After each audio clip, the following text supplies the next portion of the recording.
This is me, the Undead Viking.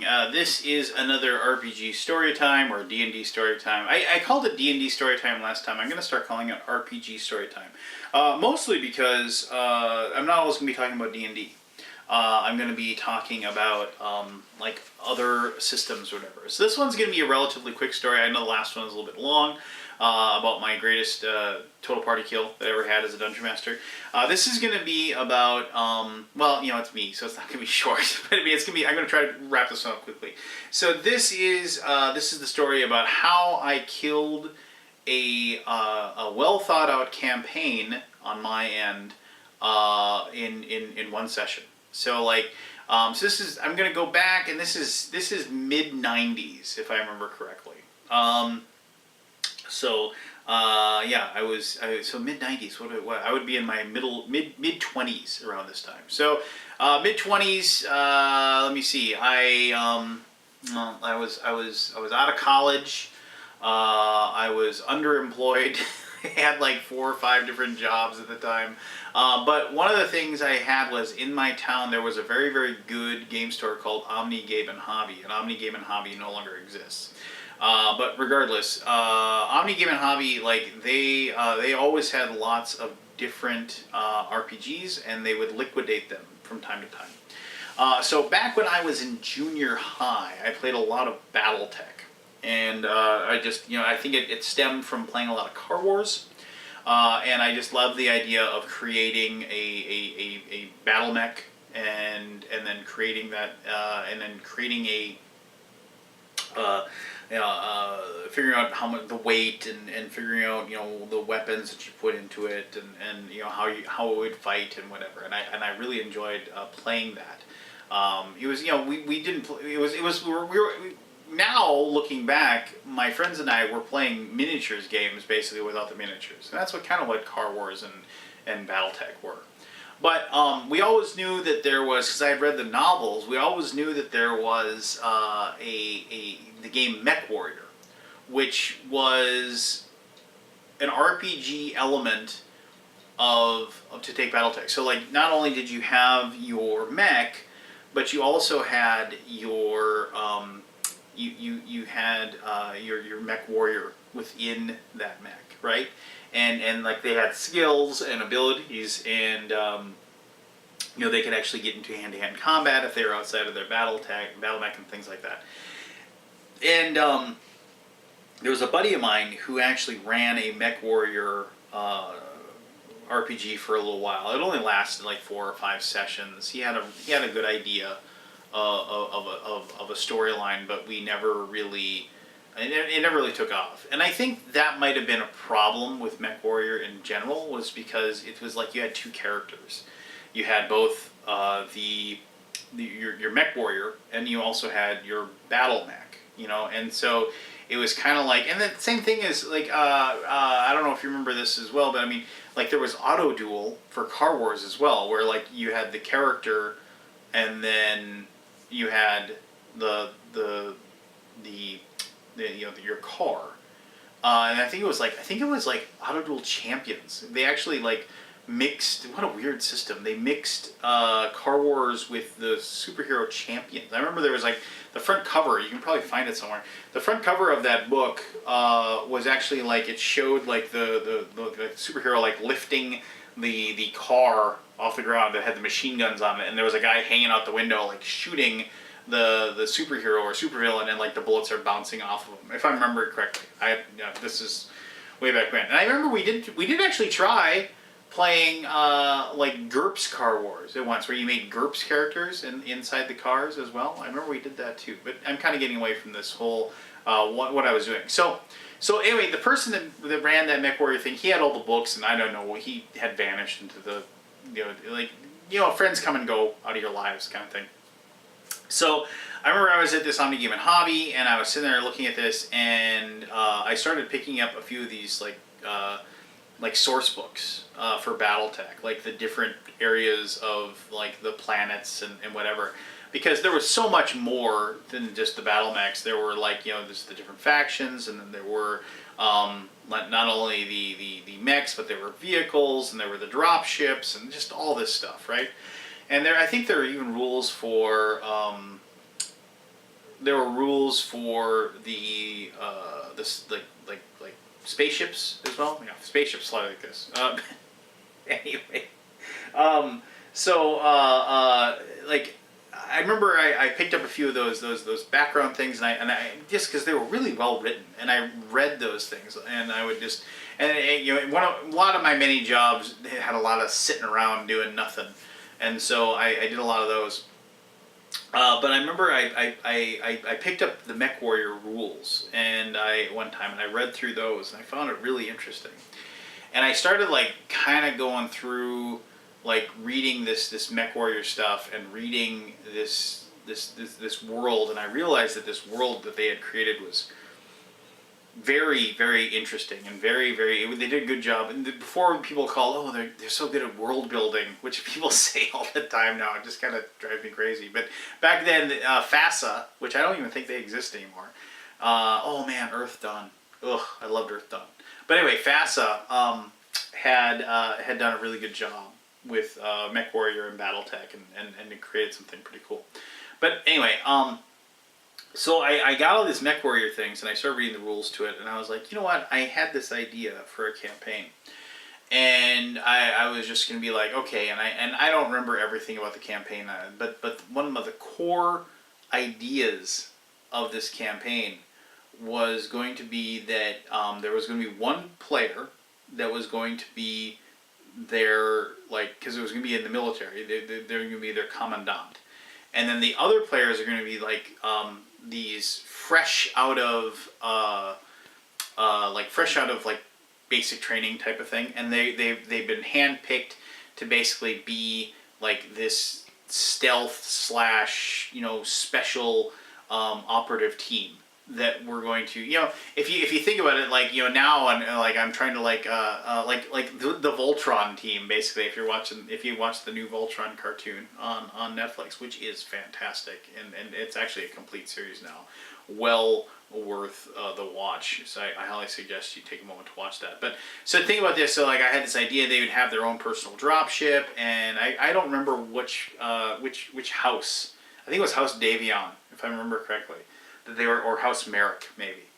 Can't remember. But anyway, they're going to be attached to a house, and they were going to go on separate missions. And I had all these ideas for all these missions that they were going to go on. And it was just going to be kind of a Monster of the Week type of situation, where it was going to be, we're going to go into like this particular spot, and then they would have to go from point A to point B to like destroy this mech facility.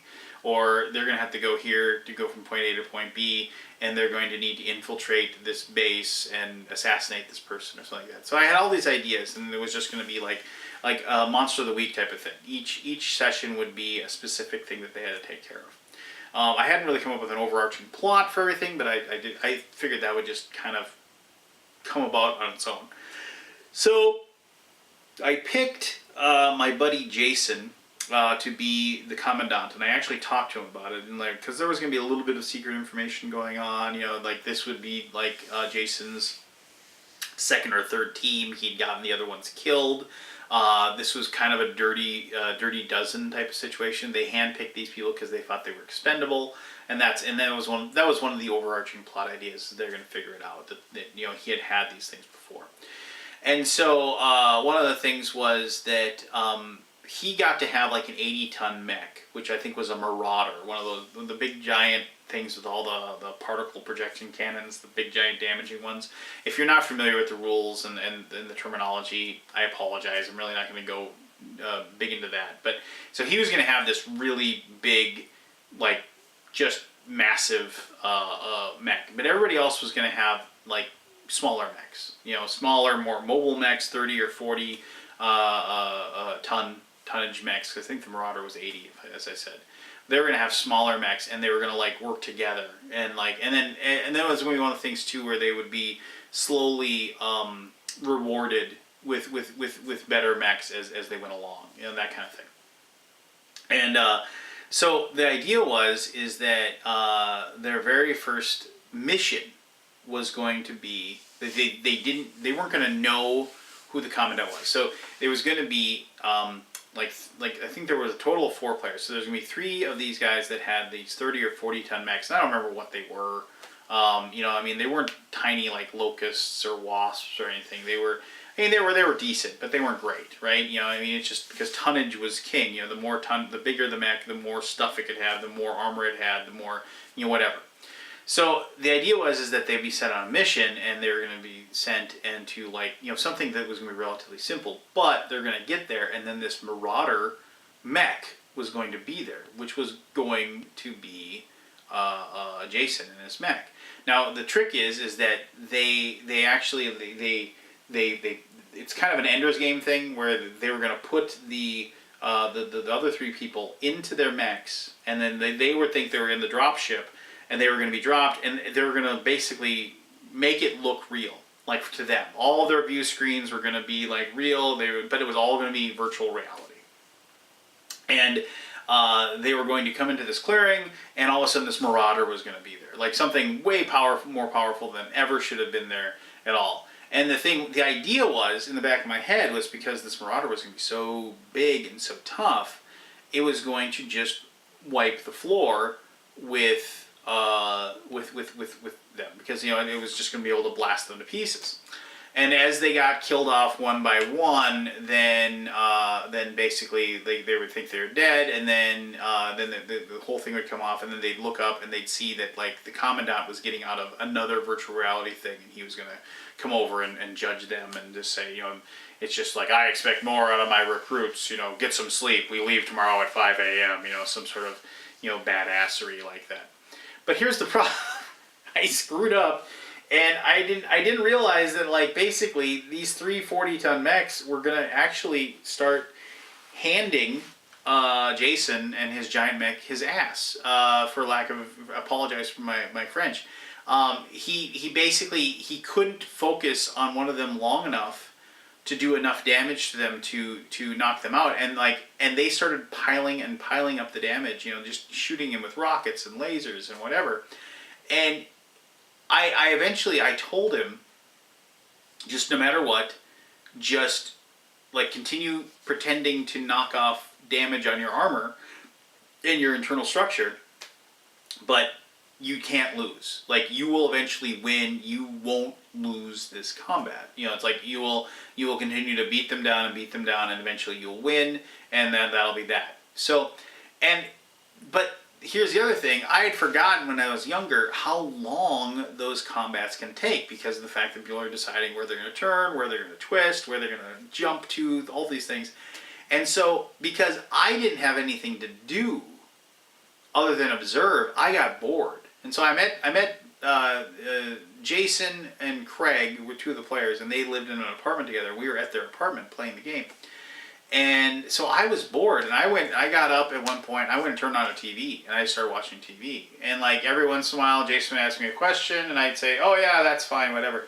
But it took them like 2-3 hours to complete this. Now, looking back, what I should have done is, threw the flag and said, okay, yeah, you defeat the Marauder, you come out of the virtual reality, and we're just going to have to change the narrative a little bit where, Jason as the commandant will have to be like, it's like, you've impressed me, recruits, so much that we're going to leave tomorrow at 5 a.m., and then we got into our first mission. But instead, I let them drag it out, because I was watching TV and I wanted to watch whatever was on the TV or something dumb, like that. And so we dragged out the whole thing. And then I remember one of the other players, this guy, my buddy Joel, who was there, he was just like, I remember like he said his character said he walked up to him and like wanted to punch him or whatever, because like, you cheated or something like that, and he's like, that's why you'll be my second in command, and like, and we kind of tried to build it up, but because I had started the campaign with a giant lie, the other players just didn't have any interest in actually moving forward, because of the fact that like now it was going to be in the back of their heads where it was like, well, this was really dumb, because of the fact that like they had spent all this time creating these characters, They had spent all this time like learning the rules and everything, and their game master had not only cheated to begin the game, but he'd also been so bored of the game himself, he had gotten up off the table and gone and sat down on a couch and started watching TV while they finished off the first session. And so the whole situation just put a bad taste in everybody's mouth. And it was never actually like specifically stated to everybody that like maybe we shouldn't play this and we should just play Shadowrun or D&D or whatever it is we were doing at that time. But it was all just kind of agreed upon that was a pretty poor game session. It lasted too long. It was boring. The characters didn't get developed. It wasn't interesting. There wasn't any storyline, and I had done a really poor job as the game master. And so it wasn't, like I said, it wasn't said out loud, but we all just kind of agreed, yeah, let's just not come back to this and not do it again. And I don't think I've played Mechwarrior or Battletech since then.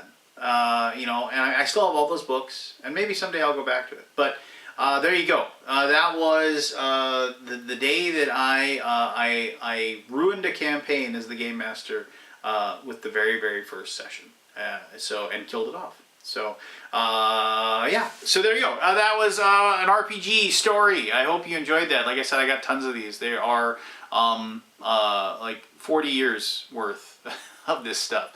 So if you ever played BattleTech or Mechwarrior and I got any of those rules wrong, I mean, I'm just going off memory at this point.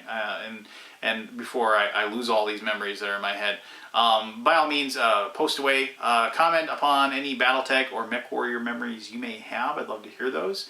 If you play it right now, tell me what the state of the game is. Is it still in print? Are they still doing it? I'd love to know, because I have what my wife calls the Harry Potter closet, the closet that's underneath the stairs, and like all of my old RPG stuff is in there. It's probably thousands upon thousands of dollars of eBayable material. I'll never get rid of it though. But anyway, regardless, thank you very much for taking time to watch this video. Comment, like, do whatever it is you want to do. I appreciate it very much. Until next time, remember, you're an awesome human being, and you deserve the best in life, so just try to be the best version of you that you possibly can be. That's what I try to do every single day. Give more happiness and love out to the world. I guarantee you the world will give you that love and happiness right back. You're awesome. I'm Undead Viking. I will see you next time.